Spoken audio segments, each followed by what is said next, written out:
Tuhanlah pertolonganku. Pertolongan yang sesungguhnya hanya dia dapatkan di dalam Allah yang dia sembah.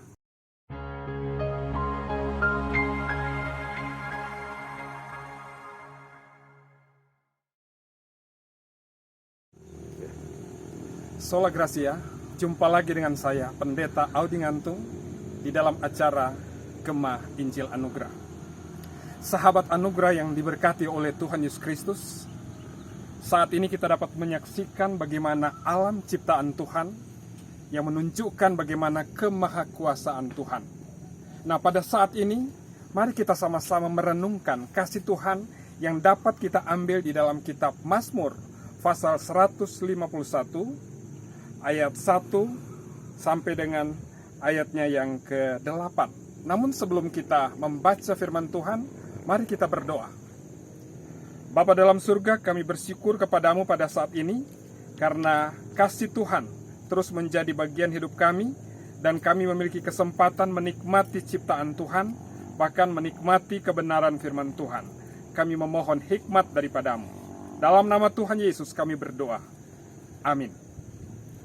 Sahabat anugerah yang dikasihi oleh Tuhan Yesus Kristus, firman Tuhan yang akan kita baca bersama-sama pada saat ini di dalam Mazmur 121, mulai ayat 1 saya membacakan demikian.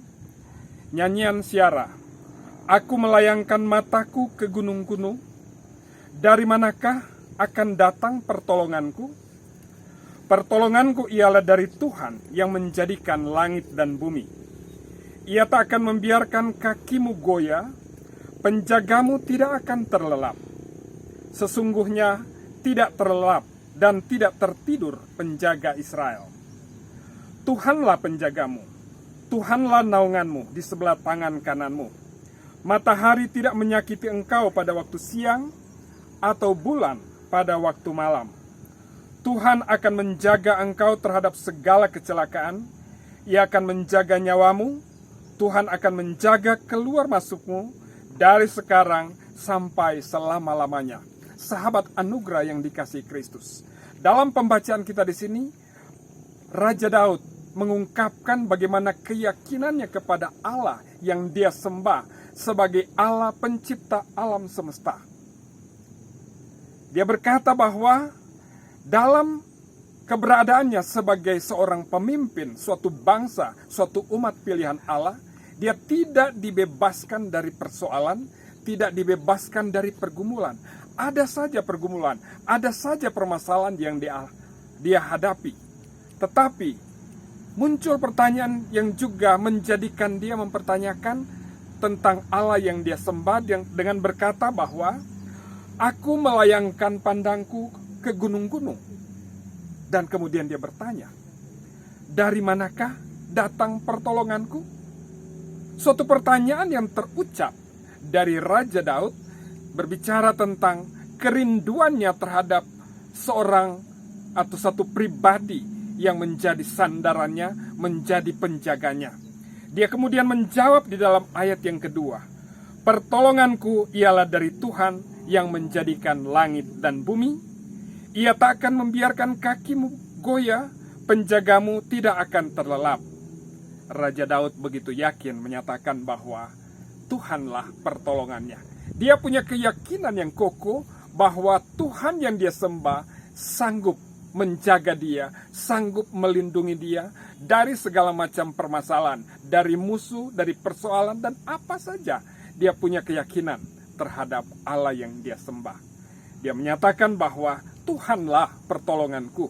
Pertolongan yang sesungguhnya hanya dia dapatkan di dalam Allah yang dia sembah. Sehingga dia menyatakan bahwa kemanapun dia pergi, kemanapun aku pergi, kemanapun aku melangkahkan kakiku, aku tidak akan goyah, penjagaku tidak akan terlelap. Keyakinannya terhadap Allah yang diagungkan, Allah yang dia sembah adalah sesuatu yang menunjukkan bagaimana pemeliharaan Allah sudah dia nikmati selama bertahun-tahun sebelumnya, sehingga tetap kokoh. Dia menyatakan bahwa Tuhan itu adalah penjagaku. Tuhan yang sudah melindungi dia, Tuhan yang sudah menolong dia di dalam segala pergumulan kehidupannya, tetap menjadi penjaganya sampai pada saat dia menyatakan bagian ini. Dia berkata bahwa sesungguhnya tidak terlelap dan tidak tertidur penjaga Israel.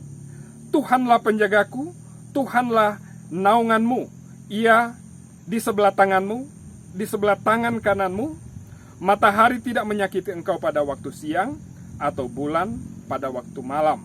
Tuhan akan menjaga engkau terhadap segala kecelakaan. Ia akan menjaga nyawamu. Sahabat anugerah yang dikasih Kristus, Raja Daud punya keyakinan yang begitu kuat terhadap Allah yang dia sembah sebagai Allah penolong, sebagai Allah yang menjaga kehidupannya.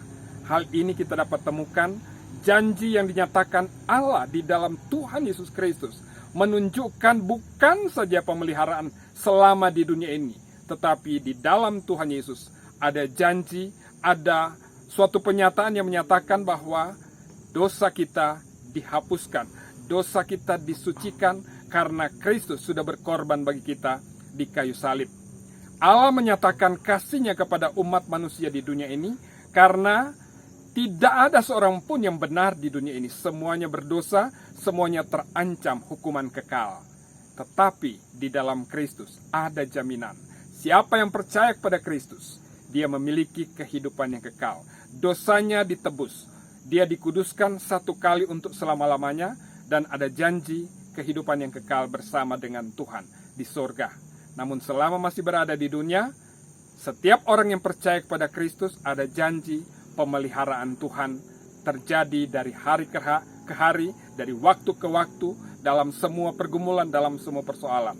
Tuhan menyatakan janjinya kepada umat manusia. Dalam ayat yang terakhir dikatakan, Tuhan akan menjaga keluar masukmu dari sekarang sampai selama-lamanya. Ada janji pemeliharaan Tuhan sampai selama-lamanya.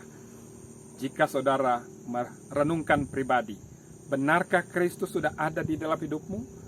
Seandainya belum, percayalah kepada Tuhan Yesus, karena hanya di dalam Dia ada keselamatan dan ada janji pemeliharaan, penjagaan dari waktu ke waktu, bahkan sampai seterusnya. Kiranya kebenaran firman Tuhan ini menjadi berkat bagi kita semua. Amin. Kita berdoa.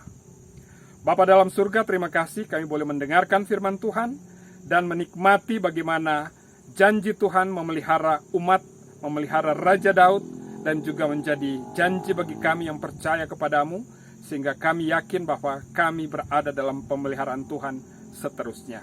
Terpuji namamu Bapa, hanya di dalam nama Tuhan Yesus Kristus, Juru Selamat kami naikkan doa ini. Amin.